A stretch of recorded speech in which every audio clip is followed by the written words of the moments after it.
Debbie, we're here looking at things that your great-grandmother, Jency Powers, could have sold in this store. And here's her picture, of course, and she's a wonderful, handsome old lady. And I just want to point out some of the things, and you agree with me if I say the right thing. Okay. In a kitchen of the 30s, and in some cases earlier, the women would have had these articles. This square pan is very unusual, a frying pan on an old wood stove or even in a fireplace. Is that? And those would have been available in the store. And in the 30s, everyone looked for glass items like this, a molasses or syrup pitcher of depression glass. And you didn't go to the store here and buy whipped cream. You had your milk from the cows, and you whipped the cream with one of these. Right. And this was a juicer if you were fortunate enough to have oranges.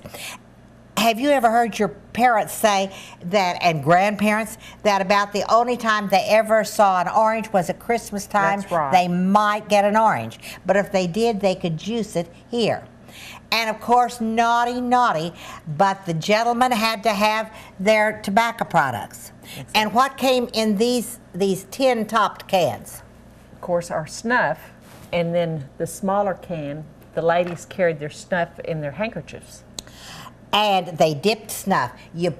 I guess people still do it. I didn't dip stuff, and my ladies in my family didn't, but they put it in the corner of their mouth, didn't they? And the ladies were very discreet about it, so they carried the small can. And of course, Prince Albert tobacco was the standard, and it was a pipe tobacco. And they would roll their cigarettes also with it. Right. Yes.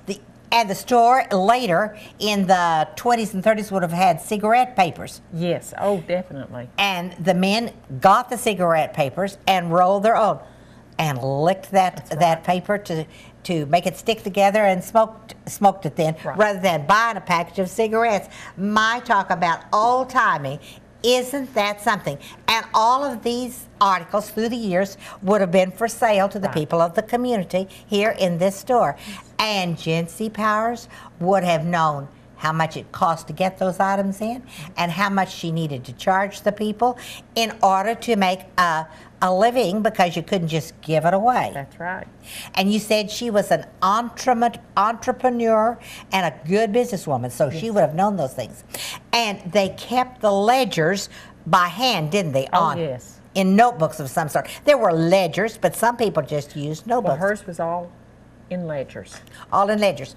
And we'll have some pictures, too, I think, won't we, of the old scales in the store? Yes, yes. And they weighed out their sugar or their beans or their coffee and tore paper off the roller and wrapped it up and tied it with string. Exactly. None of the fancy packaging.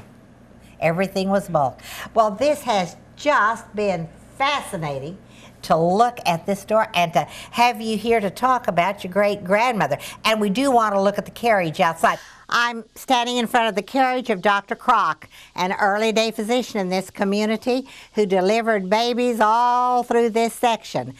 And I'm sure the good doctor, when he couldn't travel over the bad roads, would go horseback with his medical saddlebags across his horse. And you know, an interesting thing that people around will recognize is that Grover Bishop, the early day sheriff of Cherokee County, just lived up here on Sellers Mountain in the Pigeon District.